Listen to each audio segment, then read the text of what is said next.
Karibu tena mtazamaji kwenye habari zetu siku hii ya leo ya Jumatano ya tarehe 15 mwezi wa 7 mwaka 2026. Jina langu ni Eric Masha Douglas. Aliyekuwa naibu rais Rigathi Gachagua atuma barua kwa IEBC adai kuna mpango mdogo wa kuiba kura katika uchaguzi mdogo wa Olkalau. Kiongozi wa DCP Rigathi Gachagua amemwandikia barua mwenyekiti wa IEBC Erastus Ethekon akidai kuna mpango wa kuiba kura katika uchaguzi mdogo wa Olkalau. Mtazamaji wangu, ili kuzidi kupata habari motomoto kwa wingi, bonyeza subscribe, like, share. Bwana Rigathi Gachagua alidai kulikuwa na mipango ya kuchelewesha uidhinishaji wa mawakala, kuwatisha wapiga kura na kuingilia kati kuhesabu kura.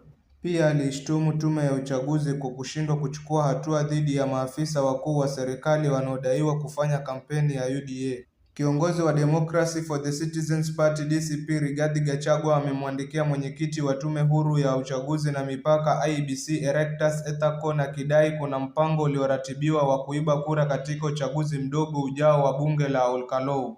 Katika barua yenye kurasa 8 iliyoandikwa Jumanne Julai tarehe 14, Gachagua aliisii tume kuhakikisha uchaguzi wa Julai tarehe 16 unafanywa kwa njia huru, ya haki na ya uwazi, akionya kwamba makosa yoyote yanaweza kudhoofisha imani ya umma katika uchaguzi mkuu ujao wa mwaka 2027.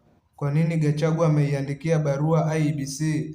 Katika barua hiyo, Gachagua alidai uaminifu wa tume hiyo ulikuwa tayari unachunguzwa, akitaja kile alichokieleza kama kutoaminiana kwa umma kutokana na chaguzi ndogo zilizopita. Katika uchaguzi mdogo wa Olkalau, DCP waiomba IEBC kumfungia nje mgombea wa UDA kisa anahonga wapiga kura.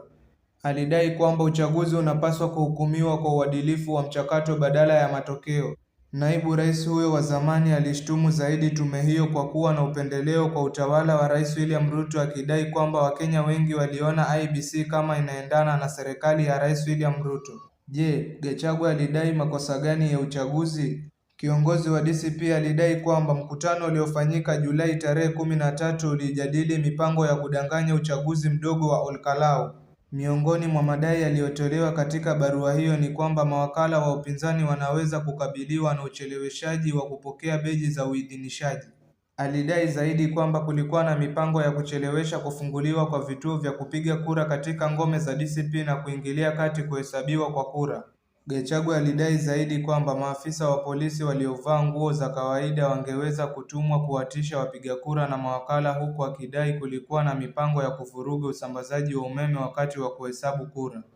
Mtazamaji wangu, ili kuzidi kupata habari motomoto kwa wingi, bonyeza subscribe, like, share.